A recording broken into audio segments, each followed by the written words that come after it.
We'll check in on our second round series now. We might as well start in the East, and we might as well start with this Toronto and Florida series. You know, it's amazing how things can totally change in the span of 8, 9, 10 days, because how great were Leaf fans feeling before, Chad? Like, how great were you feeling before about, you know, first playoff series win in 19 years? This is great. Like, this first is what they champs. needed.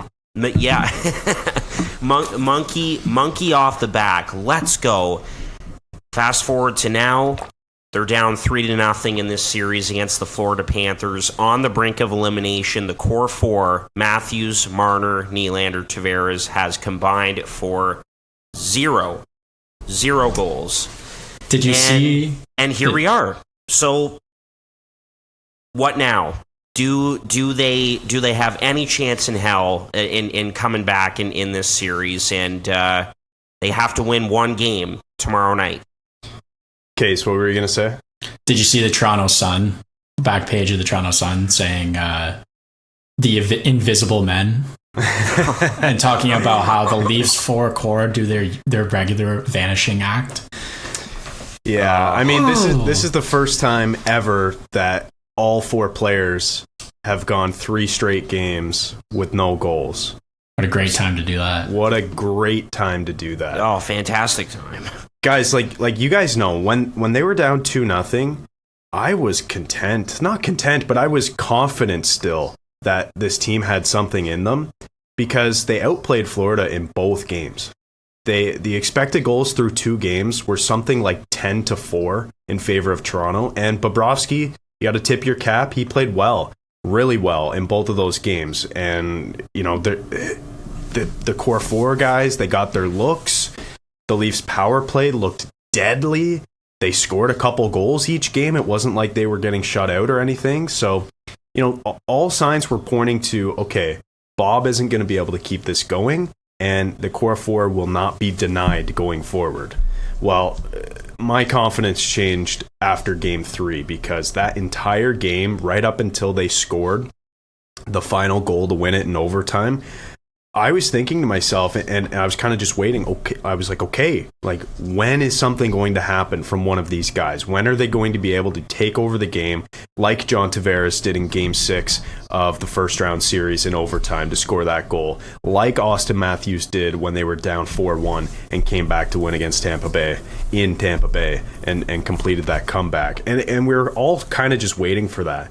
And then the Reinhart goal goes in on a play that was a piss poor effort by basically everyone on the ice except for Joseph Woll, who was just completely shocked that puck even had a chance to get to the net in the first place. So to me, like, sitting right now as a Maple Leafs fan down 3-0, I'm just completely baffled, because I thought the response after being down 2 games would surely be 1 win, like out of 2 in Florida at minimum. And I thought it would be game 3, and it just wasn't. Yeah, you know, you've seen pretty well every other team in the playoffs have a bounce back game after a bad game. Even like Seattle, Dallas put it to them in game 2, and then Seattle game 3 7-2, but we'll get to that. I have some interesting stats about that. But like, you expect every team to bounce back when they lose. The Devils went down 2 games, they won the next one. Devils came back again in the second round to do the same thing. You've seen it in the West as well. When you go down, you respond. Well, the Leafs haven't responded in this game, and I think it's just Florida is very hungry. They've got a chip on their shoulder after beating Boston out. Harp talked about how happy Leafs fans were for a brief little moment, not only from getting through the first round, but also realizing that Florida's done them a favor and knocked off Boston, their kryptonite in the playoffs. Well, we want Florida. It didn't really pay off here. Florida's playing real meat and potatoes hockey, keeping it simple, getting the puck deep, and just absolutely swarming the Leafs every time they get the puck in their own zone. So it's working out, and I don't know if the Leafs are just not keeping it simple enough. I mean, they're trying to stretch up the ice and it's not working out. Florida's sitting back and picking that off, playing like a 2-1-2. And I don't know. I don't have any solutions. My solution, honestly, was take Brody and Hall out, because both those guys, every time Florida scores, I just look for either Brody and Hall or Hall on the ice, and it's like every time.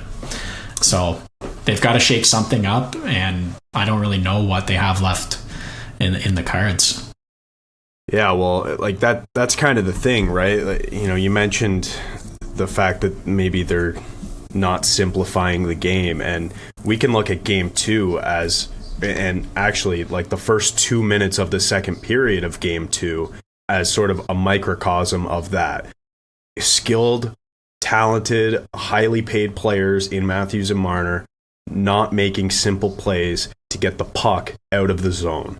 Like that turnover, and you guys know the one I'm talking about, where Marner fishes it off the boards, button hooks a foot from his own blue line, and then makes the flip pass to Matthews, who then has to try to flip it out of the zone. Like, just not good enough. And, you know, you can talk about like the fact that this team will live and die with how the core four performs. Well, that's never been as evident as it is in this series right now, because not only are those guys not scoring, they're making big mistakes that is costing them games, and it's just not good enough. Well, I mean, that terrible giveaway that you're talking about all started with Bunting behind the net giving up the puck, and I've just been preaching, I don't know why he's on the first line. He's a bottom six forward. Put him in the bottom six. Looks like maybe they're about to do that, but yeah, I don't know. I thought it'd be fun during this to kind of revisit our predictions of these series, and I gotta say that I'm gonna backpedal on this one. I don't think we're gonna see. Yeah, I don't think we're gonna see a reverse sweep. No, I had them in 7, but okay. I don't think we're gonna see a reverse sweep here. I'm the only one with my prediction still being able to happen. It's still a possibility, because you guys had them in 6, I had them in 7, but I just don't see a reverse sweep because I don't know if that fight is in this team. We haven't really seen it this series, that's for sure. Oh, this series has been... Oh, I mean, we've talked it to death, right? And so has the Toronto media over the last couple days. Like, the big stars have not been good enough, and that's really the bottom line. And now we're going into Game 4. You know, we've got a rookie goaltender starting, because that was a storyline too. Ilya Samsonov left Game 3 with an injury, and Joseph Woll had to come in and try to save the game.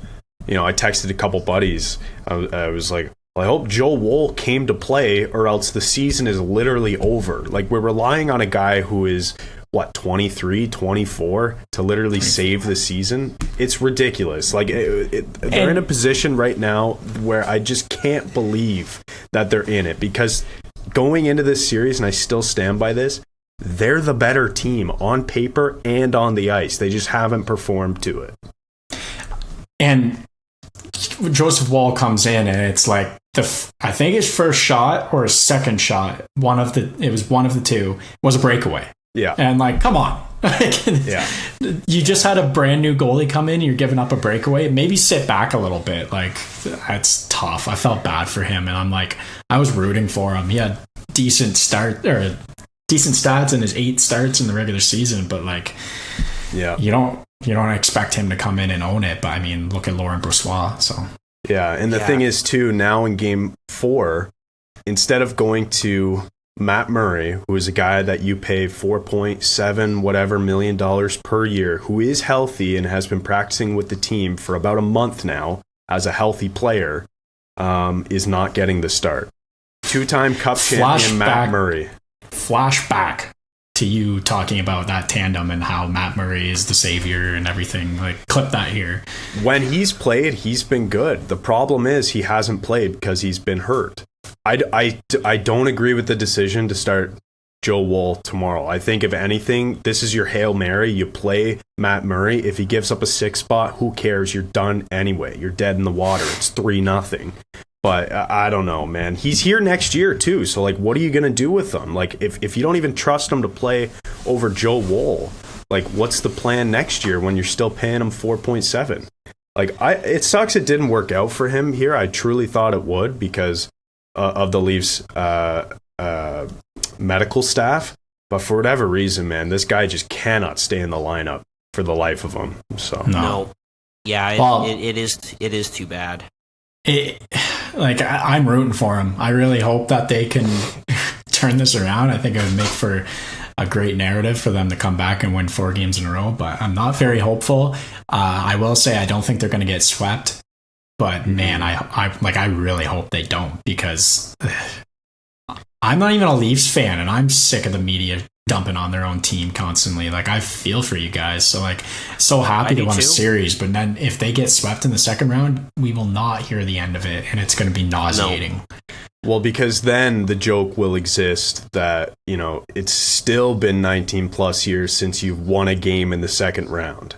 Yeah, despite winning the first round, not having won a game, that's just, and we don't want to go there. This series isn't over yet. If you want to see my bet slip, I actually put $5 on the Leafs in 7 because the odds were just too good. I couldn't not do it. Do I think they're going to pull off the 4th reverse sweep or the 5th reverse sweep ever in the history of the NHL? Probably not. But am I going to put $5 down so that I get paid if they do? Absolutely. And I did. And you're a Leafs fan. You have to do it just for the hell of it. Florida just wants it more. They look like they want it more. They win the puck battles. Bobrovsky has turned back the clock, which has been just unbelievable to see. I think Paul Maurice has done a great job with them. The Kachucks, the Bennetts, the Montours, go right down the list.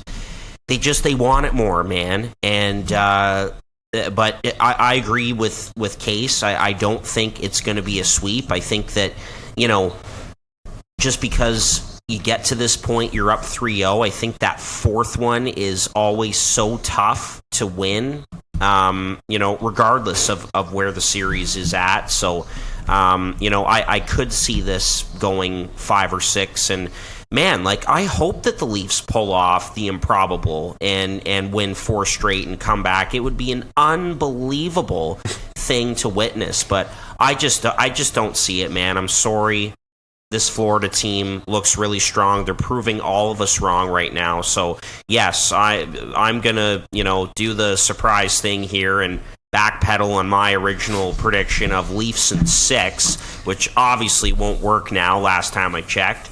So, I'll be going with the Panthers now, but I could see it being in 5 or 6 games. I can't see this team just rolling over and getting swept. I hope not, at least for your sake and for Leafs Nation. Yeah, I feel like a lot of Leafs fans are checked out anyways, and they just kind of want it to be over and don't expect the players to even show up for this game. But, I was listening to Real Kipper and Bourne on Sportsnet earlier today, Justin Bourne and Nick Kypreos, obviously, and they were talking about, big changes coming to the core 4 and maybe to Sheldon Keefe and maybe to Kyle Dubas. Maybe all of those jobs in Toronto aren't safe if they get swept. But then my question in response to that was, what happens if they claw back and they lose in 6 games or even in 5 games? What if they get a win here? Are we still talking about those sweeping changes? Probably not. But this series, have we seen that maybe some of those changes should come? I'm looking at the coaching staff right now as maybe the first change you make, because I think Keefe has been out-coached in both series, and maybe every series he's coached the Leafs in, dating back to when he was hired. So, I think if they lose in 6, we look back at this series and go, oh, they were so close and they battled back, and it's not that big of a media storm. But if they get swept, man, we're not going to hear the end of it for until October next or this year, where next season starts, and we just hear this guy has to go, trade Nylander for a top 4 defenseman again and all of that. So I just thought it was interesting to compare how the narrative will change based on how many games they win here, whether it's 0, 1, 2, or 3. Absolutely. Yeah.